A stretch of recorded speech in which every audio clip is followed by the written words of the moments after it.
Hermanos, les invito a buscar en el Evangelio de Juan, en el capítulo 11, el capítulo 10, verso 10, donde están las palabras de nuestro Señor Jesucristo,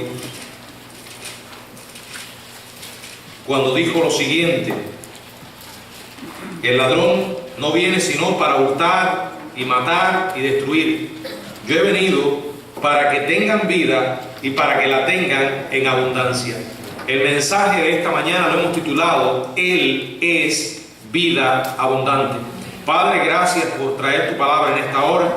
En tus manos poderosas nos ponemos y te pedimos ahora que tú nos ayudes, Señor, a hablar en tu nombre.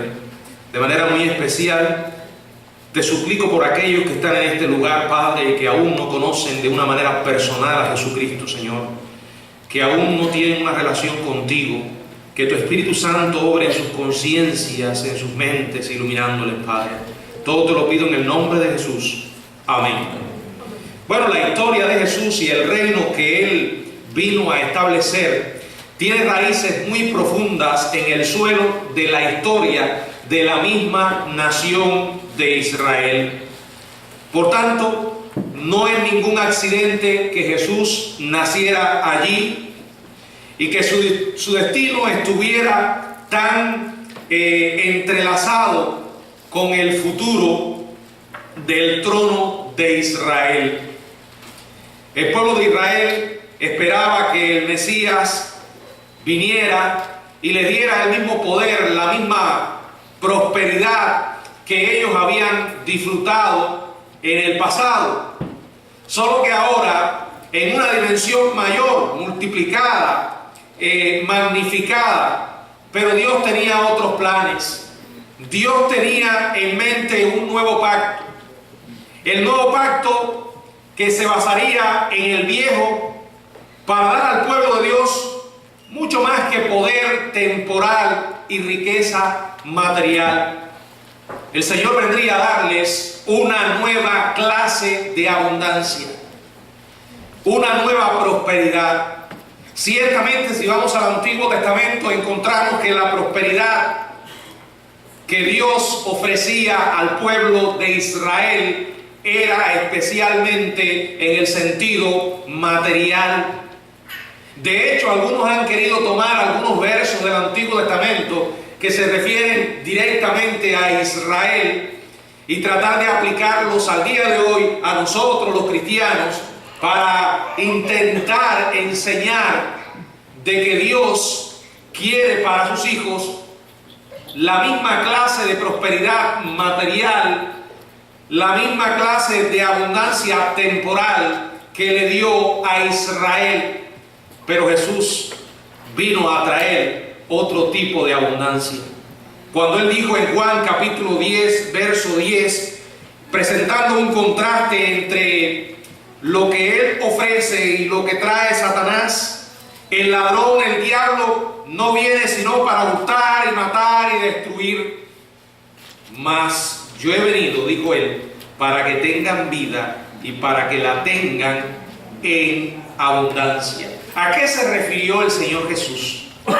¿Qué quiso Él decir con esta vida abundante que Él ofrece? ¿Hasta qué punto nosotros como cristianos hemos entendido lo que realmente Dios nos dice en la Biblia a cada uno de nosotros? ¿Hasta qué punto hemos sido realmente iluminados para comprender la verdadera vida abundante que Jesús vino a ofrecer? Varias ideas me gustaría compartir con ustedes con relación a esto.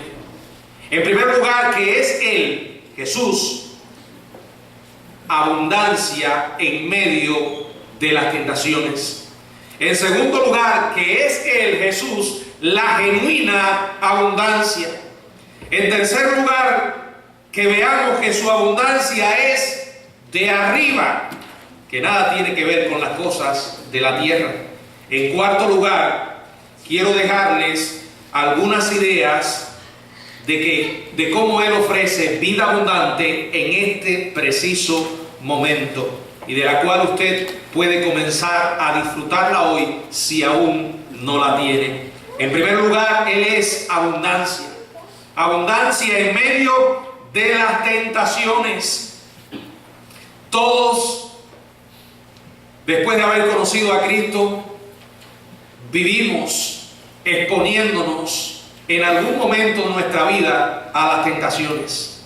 Ella nos acompaña, jamás nos abandona, y en el momento en que menos lo esperamos, allí aparecen las tentaciones, que no es más que una invitación a pecar. Son aquellos instrumentos que el diablo usa para seducirnos y para arrastrarnos a deshonrar el nombre de Dios y a hacer lo que él, Satanás, quiere que nosotros hagamos y no lo que Dios quiere que nosotros realicemos. Sin embargo, dice la palabra que no nos ha sobrevenido ninguna tentación que no sea humana, que fiel es Dios para darnos con la tentación la salida. Y dice también la palabra que Jesús fue tentado en todo según nuestra semejanza. Y me gustaría que consideráramos una experiencia que él vivió y que demuestra la idea de que él es la abundancia aún en medio de las tentaciones. Después de pasar algún tiempo con sus potenciales discípulos, la palabra del Señor dice en Mateo, en el capítulo 4, versículo 1, entonces fue llevado por el Espíritu al desierto para ser tentado por el diablo. Después que Jesús pasó 40 días bebiendo solamente agua, dice el Evangelio de Lucas, en el capítulo 4, versículo 3, Lucas 4, 3, entonces el diablo le dijo, si eres hijo de Dios, di a esta piedra que se convierta en pan. Hermano, Jesús triunfó donde Israel fracasó. Y su declaración se convertiría en el primer principio del nuevo reino. Cuando leemos en Mateo, en el capítulo 4, verso 4, Mateo 4, 4, que estas palabras son la respuesta del Señor a la tentación de Satanás de que convirtiera las piedras en pan. Jesús le dice en Mateo 4, 4, escrito está, no solo de pan vivirá el hombre, sino de toda palabra que sale de la boca de Dios. ¿Lo escuchó? ¿Usted entendió lo que Dios está diciendo?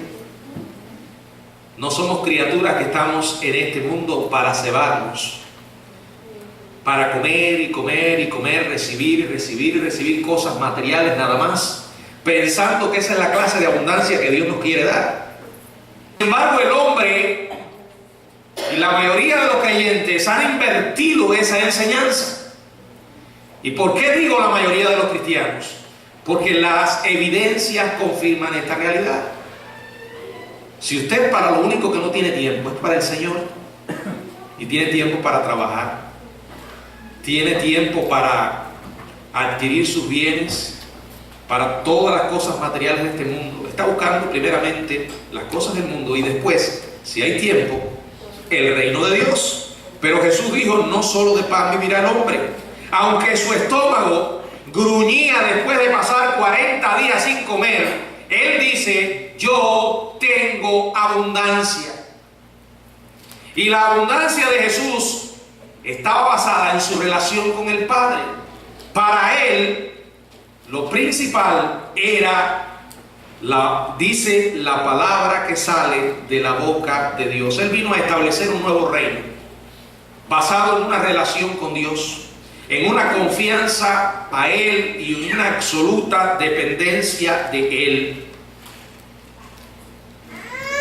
No en la clase de abundancia que sirve para satisfacer el estómago o para traficar con ella con el propósito de recibir algún beneficio. Bueno, mientras continuaba su ataque, Satanás lo llevó a Jesús a la parte más alta del templo, la Biblia dice el pináculo, y le dijo, si eres hijo de Dios, lánzate. Y para esto usó un salmo, el Salmo 91, versos 11 y 12.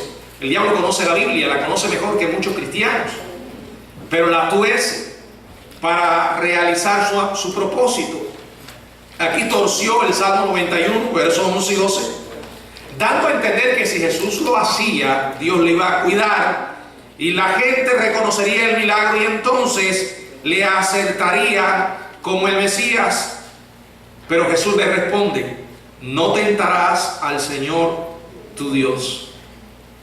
El exigirle a Dios que dé pruebas de que Él puede y de que está dispuesto a cumplir sus promesas es una evidencia de que realmente no se confía en Él. Luego leemos en Mateo capítulo 4, verso 8 y verso 9, otra vez le llevó el diablo a un monte muy alto y le mostró todos los reinos del mundo y la gloria de ellos, y le dijo: todo esto te daré si postrado me adorares. Jesús le responde otra vez con un pasaje del Antiguo Testamento.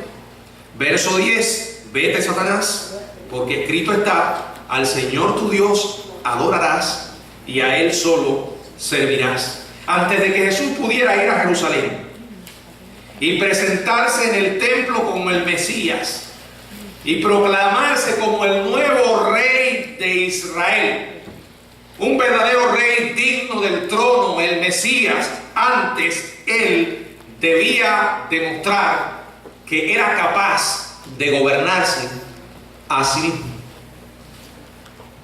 Antes que un rey pueda gobernar a los demás, debe probar que es capaz de gobernarse a sí mismo. Y al enfrentar las tentaciones y al vencerla, Jesús demostró que Él era el Mesías, que Él era capaz de gobernarse a sí mismo, y como tal era capaz de gobernar no solo a Israel, sino al mundo. Y en medio de la tentación, Jesús establece el principio de cuál es la verdadera abundancia, sin importar la clase de tentación que usted y yo enfrentemos. ¿Cuál es? Mateo 4:4. Vivir en una relación con Dios. Alimentarnos de su palabra. Que aunque estamos en este mundo, no somos de este mundo. Que tenemos que proveer bienes para nuestra familia. La palabra lo enseña. Pero esa no es la razón por la que usted y yo estamos acá. Lo principal es tener una relación con Dios, porque allí está la abundancia de la cual viene el poder para poder enfrentar cualquier circunstancia adversa, ya sea una prueba o trátese de una tentación. El Señor está con nosotros. Amén. ¿Estás tú experimentando esa clase de abundancia en medio de tus tentaciones?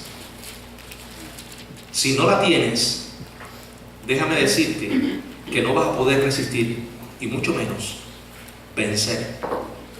En segundo lugar, Jesús es la genuina abundancia. Jesús eligió a 12. Su propósito, que estos hombres fueran sus discípulos y llevaran su mensaje al mundo entero. Cuando Él los llamó para que le siguieran, la Biblia dice que estos hombres lo dejaron todo. Y aunque Él les prometió abundancia, como vimos en Juan 10:10, yo no encuentro en ningún pasaje de la Biblia el más mínimo indicio de que Jesús le hubiera ofrecido a sus seguidores abundancia en el sentido económico. Podríamos usar la palabra seguridad económica o comodidades. No lo encuentro. En realidad, le prometió a ellos todo lo contrario. En el Evangelio de Lucas, en el capítulo 9, verso del 23 al 25, dijo: y si alguno quiere venir en pos de mí, niéguese a sí mismo, tome su cruz cada día y sígame. Porque todo el que quiera salvar su vida, la perderá. Y todo el que pierda su vida por causa de mí, éste la salvará. Pues, ¿qué aprovecha el hombre si gana a todo el mundo y se destruye o se pierde a sí mismo? ¿De qué sirve todos los éxitos que una persona sea capaz de obtener en el orden humano, material? ¿De qué sirven todas las cimas que pueda escalar? ¿Cuánta popularidad llegue a ganar? ¿Cuánto dinero pueda tener? Si al final su destino es el infierno. Piense en eso. ¿Realmente habrá tomado una decisión equivocada? Estas son las palabras de Jesús. Tengamos claro que Jesús no estaba predicando contra las riquezas en sí. Sin embargo, Él no predicó un evangelio de salud, mucho menos un evangelio de prosperidad material, mucho menos eso de que planta una semilla de fe y luego pide la bendición que desees. Eso no es bíblico. Para que todos los que están aquí lo escuchen. Y como yo sé que este video se va a poner en YouTube, si alguien por ahí lo ve, le digo exactamente lo mismo. Esa es una manera de camuflar la avaricia y la codicia de algunos que quieren vivir a costa del evangelio. Pero no se trata de lo que Pablo dijo, que los que predican el evangelio vivan del evangelio, sino que estos señores lo que quieren es hacerse ricos a costa de la ignorancia y el desconocimiento espiritual de muchos cristianos que no saben nada de Biblia. Ciertamente dice la Biblia, el que siembra escasamente segará. Pero la siembra en este tipo de predicación es el bolsillo de estos personajes que viven como millonarios. Jesús no predicó eso. El cristianismo no es ni será nunca un plan para hacer rico a la gente codiciosa. Y cabe una advertencia. Escúchela bien. Si se va a dormir a lo largo de todo el mensaje, en este pedazo esté despierto. Rechace cualquier enseñanza que sugiera que la riqueza material o la salud física o la circunstancia favorable tienen algo que ver con la cantidad de fe que usted tiene o con lo complacido que Dios puede estar con usted. Eso es falso. En lo concerniente a Jesús podemos decir que el dinero y los bienes materiales son moralmente neutros y no tienen ninguna relación con el nuevo reino, a no ser que en muchos casos se convierte en un obstáculo y en una trampa para muchos cristianos, porque les hace perder de vista lo que es realmente importante en la vida. Jesús aclaró este asunto a sus seguidores en una osada declaración seguida por una escrutadora parábola. En Lucas capítulo 12, verso del 15 al 20, dijo el Señor: mirad y guardaos de toda avaricia, porque la vida del hombre no consiste en la abundancia de los bienes que posee. En muchos casos he visto gente muy infeliz, muy insatisfechas espiritualmente, a pesar de tener sus graneros llenos, a pesar de tener mucho dinero, muchos bienes materiales. Pero lo dijo el Señor: la vida del hombre no consiste en la abundancia de los bienes que posee. Y les contó una historia diciendo: la heredad de un hombre rico había producido mucho, y él pensaba dentro de sí diciendo: ¿qué haré? Porque no tengo dónde guardar mis frutos. Y dijo: esto haré: derribaré mis graneros y los edificaré mayores, y allí guardaré todos mis frutos y mis bienes. Y diré a mi alma: alma, muchos bienes tienes guardados por muchos años, reposa, come, bebe, regocíjate. El dinero le da seguridad, entre comillas, a mucha gente. Y no es que le dé seguridad, la gente se llega a creer que están seguros. A tal punto que las estadísticas confirman que el interés espiritual que tienen muchas personas en países como Estados Unidos, comparado con otros países pobres, como de los que usted y yo venimos, es realmente pequeña. A la gente no les interesa en su gran mayoría ni Dios, ni la fe, ni el cristianismo, mucho menos la Biblia, porque tienen dinero en el bolsillo. Y sus problemas están supuestamente resueltos. Se sienten seguros. Se sienten invulnerables. Pero qué equivocación.